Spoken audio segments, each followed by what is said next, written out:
So when I was growing up on a farm in Alberta, I knew about Tanglewood.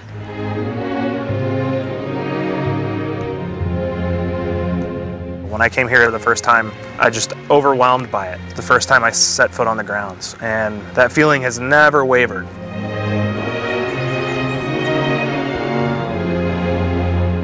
There's somebody here practicing piano. There's somebody over there warming up on trumpet. It's a definite musical utopian environment out here.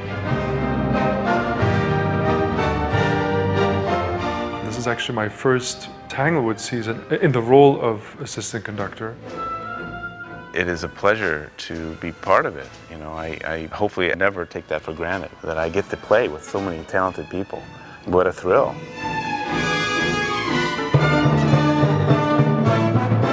It's just a fun job. It's fun to be around the people, especially with our new conductor. That's really fun. What makes the Boston Symphony absolutely unique in the world of orchestras is Tanglewood.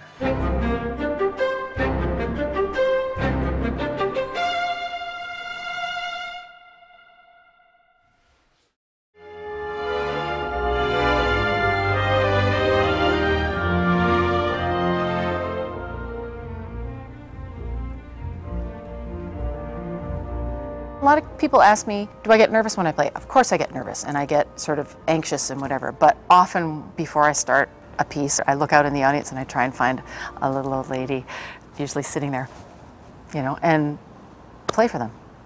And they always love it. They always do.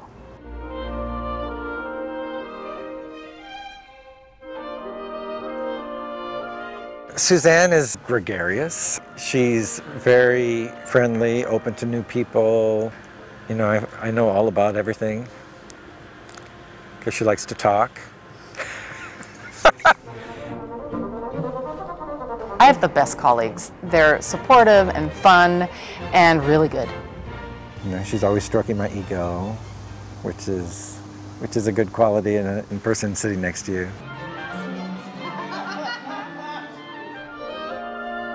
The first bassoon is the person who plays the solos. Second bassoon oftentimes is playing an octave below the first bassoon or a fifth below the first bassoon. There are many second bassoonists who would just like to be playing first bassoon, but Suzanne embraced the concept of playing second bassoon and she loves playing it.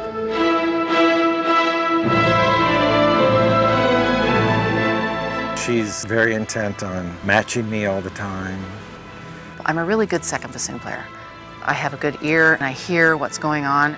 I like making the first guy sound good. Makes life very easy. And you know what was funny? My daughter says to me, "Mommy, how come you never sing the melody?" And I said, because I'm a second bassoon player. I'm always singing the harmony, always. The bass line, whatever, you know. So that's me. That's just the way I've always been.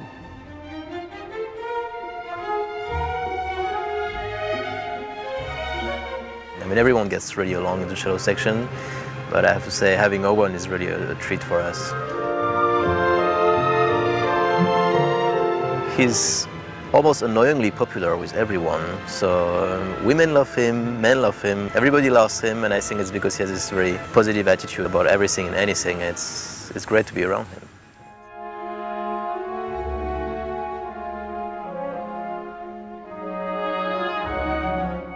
But he has a really beautiful tone and he's a great musician.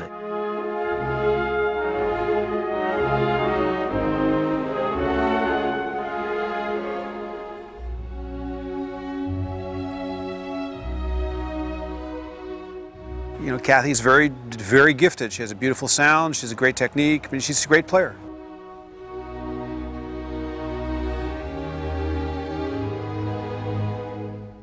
After so many years of playing together, I mean, you really do depend on each other for certain things. And so, like, if I get confused and I don't come in, often she won't. Or if she gets confused and she doesn't come in, often I won't. I mean, sometimes I do, sometimes she does, but the thing is that we really depend on, we're a team.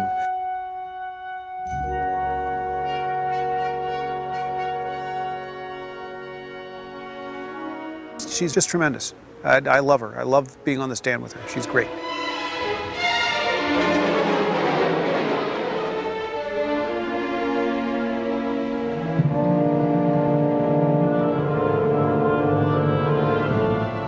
I've known Tim since I was 15, and I came here as a student, and he was the head honcho of the program.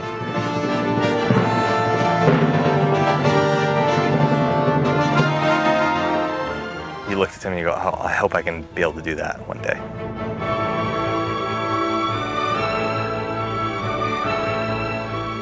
You know, we all say, it's like our favorite timpani sound. Just today, Matt and I were listening, we're like, that's the best timpani sound I've ever heard.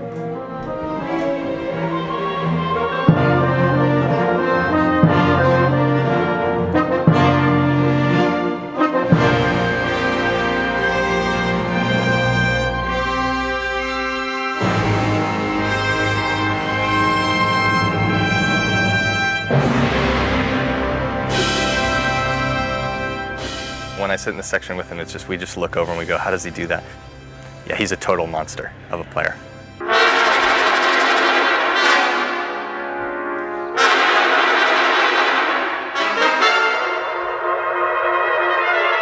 It's really great sitting next to Mike as much as I do.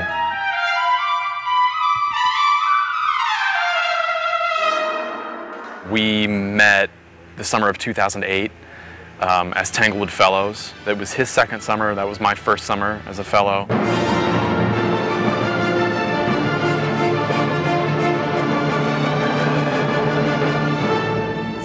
He has like a perfect embouchure, honestly. Like I look at it and I'm jealous of his embouchure because it's just like, boom, it looks like in a textbook. And he can play all over the horn. He can play low and soft. He can play high and loud. You know, he can be delicate. He can be, you know, he can drive the bus when you need him to.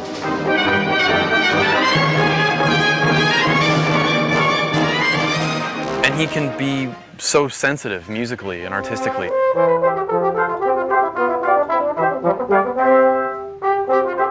Playing with that all the time, it makes my job so easy. Since he's playing second to me most of the time, you know, I mean, that's easy. You know, I mean, what do people say about a second trumpet player? A good second trumpet player makes the first trumpet player sound really good, or whatever. It's something like that. It's just easy to make great music with him because we know each other so well.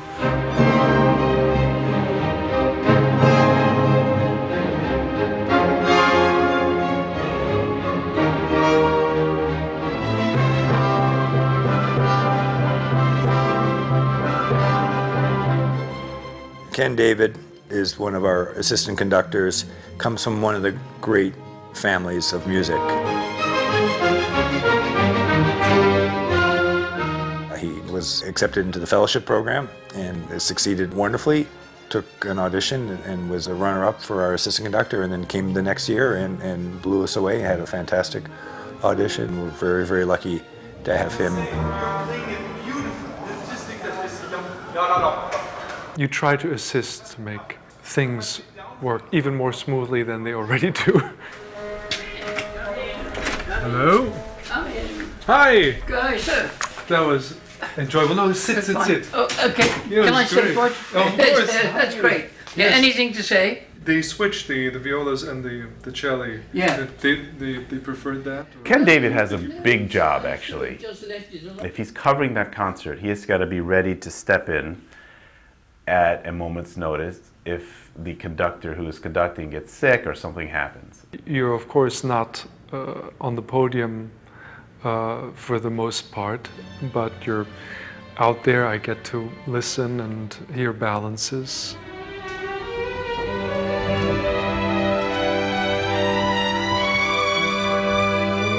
The conductor may turn around and say, hey, can you hear the voice, or is this too loud, or is this too soft?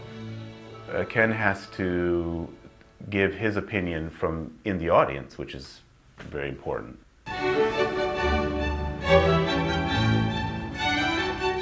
So many details, but for the most part what it's been is also to be ready to jump in at any moment. I had to actually jump in to cover and conduct 2 subscription weeks. Oh, wonderful. Thank the weather for that, yes. You know, and yes. it was wonderful to have the chance to do this with the orchestra. I've had to do that several times with other orchestras where I was told half an hour before a concert, you know, there's been an accident or somebody can't be there and you've got to conduct the concert.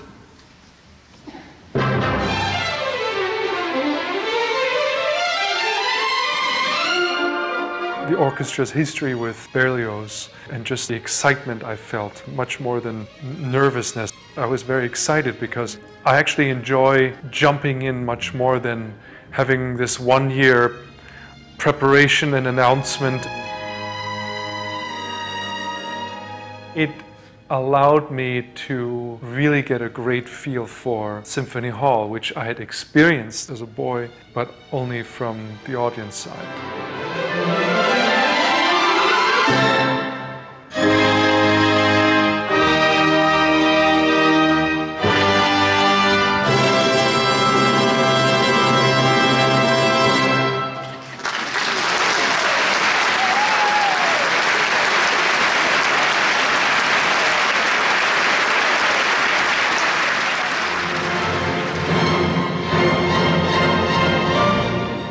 This is actually my first Tanglewood season in the role of assistant conductor.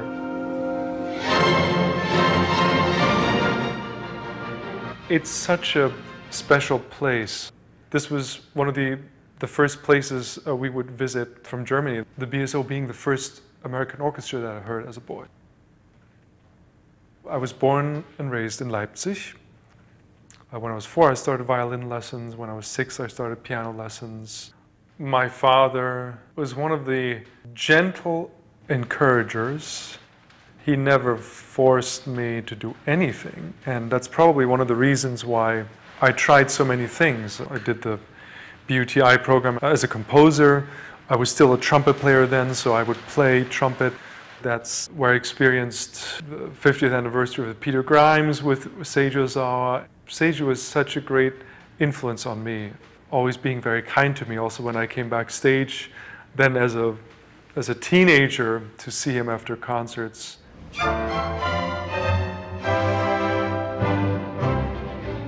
I started committing myself to conducting quite late compared to some of my other colleagues. The reason for that was that I always felt I needed to know more because I had such respect for the profession, and I saw my father.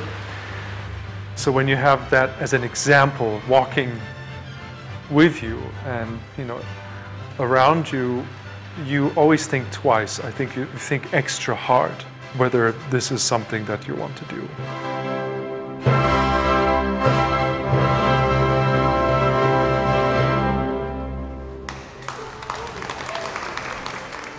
The whole idea of this tone class is to discuss the variety of sounds that you can bring into a big hall during an audition. You don't have to feel like you need to fill the space, but on the other hand, don't be overwhelmed by the space. So it's great to do the classes with the kids. It's arranged in such a way that they have specific excerpts that they have ready. So each student gets to play something different, so it provides a good, full experience when they can listen to each other as well. Good. I like where you're going. I think if you were to take out so a little bit of a bow speed rather than continuous, I just give comments based on what I would say during an audition. Light tiptoe feel rather than anything that's too heavy. It gives them the chance to get through these excerpts in front of their peers, which is sometimes a little bit harder because you're under the pressure and you get nervous playing in front of colleagues.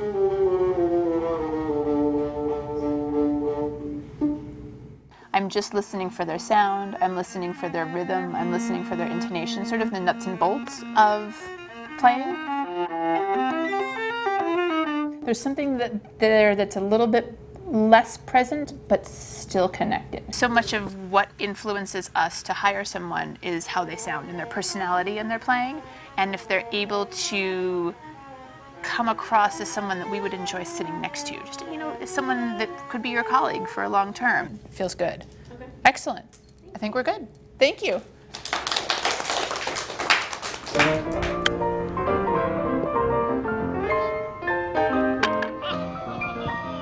I'm playing more golf than I have in previous years because at the end of the golf season, I look at what I paid for my membership and I said, wow, I paid $800 a round. And that little match was Will Hudgens, John Demick, our stage manager, and Mike Martin. See, you notice the young guy is pushing, the old guy is carrying. The young guy's smarter. All those guys are much better than me. I'm always a little bit nervous to play with them. Johnny! It turns out that I tied for first place without really knowing how I did that. Hit them fairly well.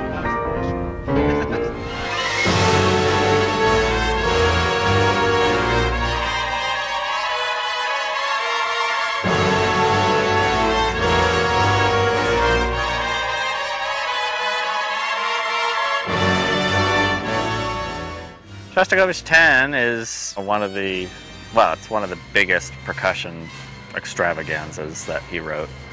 It's got a great timpani part.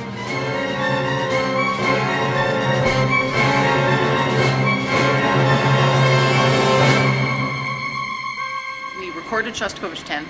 We're playing it in Tanglewood. We played it at Carnegie and we're taking it on tour, so it's like well ingrained into our souls. The best part about it is that we're doing it with our new music director, Andres Nelsons.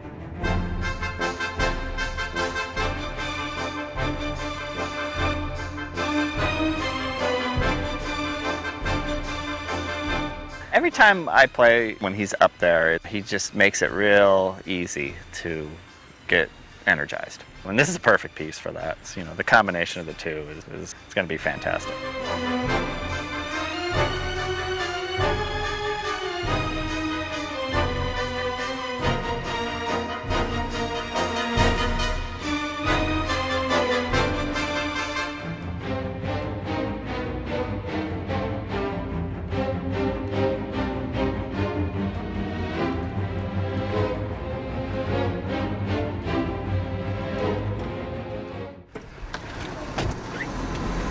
Where are we heading? We are heading to summer camp to pick up two of my daughters. There's definitely an eye on the clock when it comes to pickups and drop-offs because the camps are very regimented with their schedules. And we're a tad bit late. We very frequently have to pick them up and take them somewhere else where we're meeting a babysitter. Camps end by 3. And so we have a rehearsal at 4, and there's a big strategic dance that we have to do in order to get everybody where they need to go. And sometimes we miss a little bit. So we're running a little bit late. There are a few times where I've had to call at the last minute and remind him, and he's nowhere near where he's supposed to be.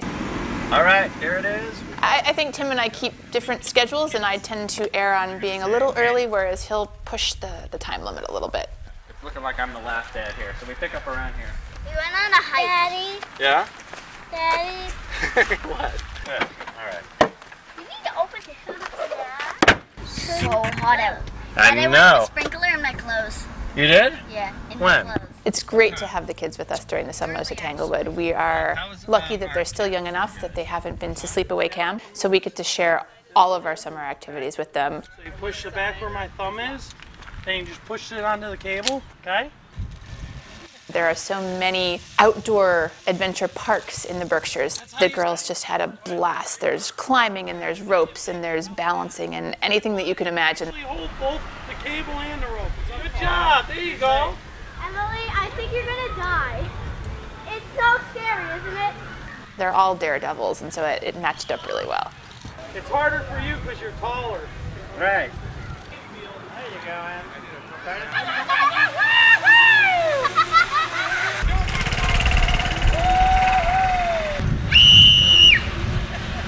Ready? We have a colleague, Bonnie Brown, and one of her hobbies outside of the orchestra is fiddling. A couple of years back, she decided that she would ask the children of the BSO members who were string players if they would be interested in participating in a fiddle camp. She organized a summer-long camp where they met a couple of times a week, and she taught them fiddle tunes and taught them the ins and outs of how to fiddle, which is different than classical playing.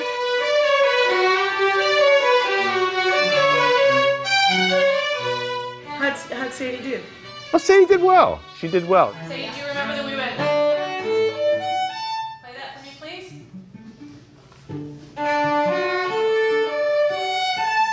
This is her first summer doing it. She was just happy to be part of it all, and she really took to it.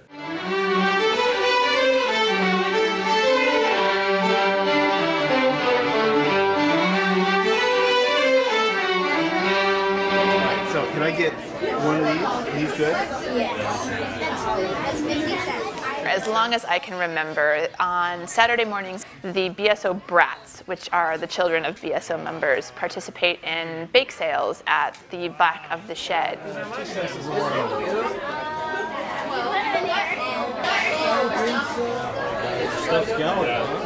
Sometimes they bring pre-made foods, other times they're up the night before baking. You know what, I'll take two. I haven't tried the two. This summer, my daughter Maddie and her friend Ronnie had the great idea that they would do the bake sale and donate some of their profits to a local Boston charity. Second violins, can it be really soft and maybe a little bit slower? You mean yes, I will. It happened to be that they signed up for the weekend that Andres and Yo-Yo were having their rehearsals, so they were lucky enough to have both of them as patrons for their bake sale.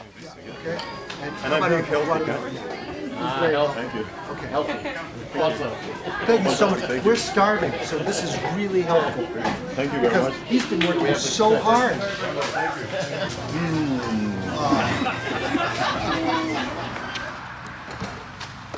Nice! Triple sleepover on a weekday. So we have Owen Young's daughter, Sadie. Cathy Basrak and Tim Genis's daughter, Maddie. And my daughter, Ronnie. Nice one. Oopsie.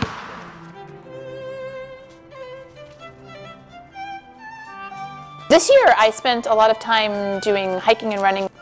We go over the ridge that goes all the way over to Route 7, and it's just the most gorgeous run where you get to see views of Pittsfield, you get to see views all the way sort of south, perhaps into Connecticut, and it's just such a great way to unwind.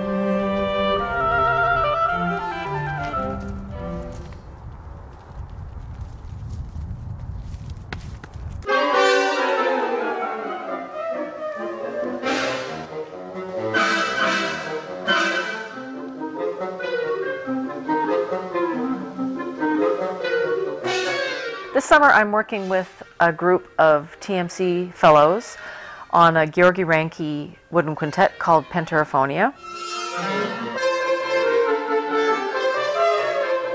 I thought it would be the perfect piece for these kids to work on and get under their fingers and hopefully kind of continue the tradition of playing it in recital.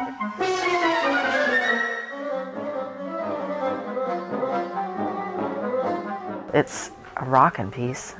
It kind of makes the woodwind quintet sound cool.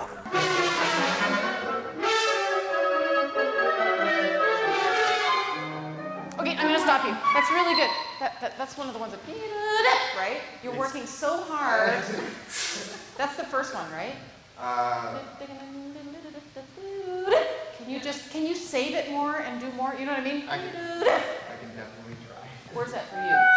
Yeah, you can totally do it. Where's it for you? You can totally do it. I have a thing about being a fluffy wooden quintet. I don't like fluffy wooden quintets. I feel that the bassoon and the horn have a responsibility to bring bass and bring stability to the group, and so that they can rest on something and be really comfortable. Excellent. The higher winds also have a responsibility with dynamics.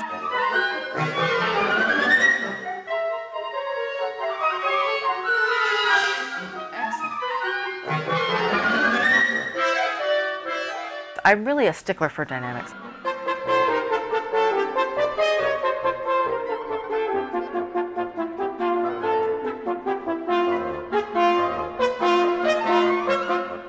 The TMC Fellows are wonderful. They're at the top of their game. I was nervous for them because they're kind of like my own kids, and I hope that they do well, and they made me really proud, so it was great.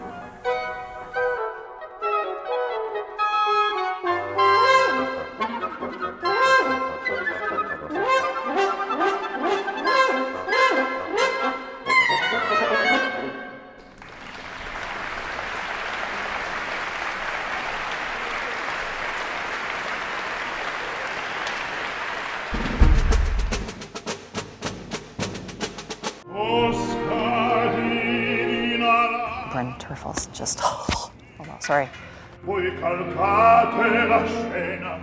Golly. And he's a great singer. The goal of having my daughters on the golf course is for them to have fun. But my ball is over that way. Slow down. Slow down.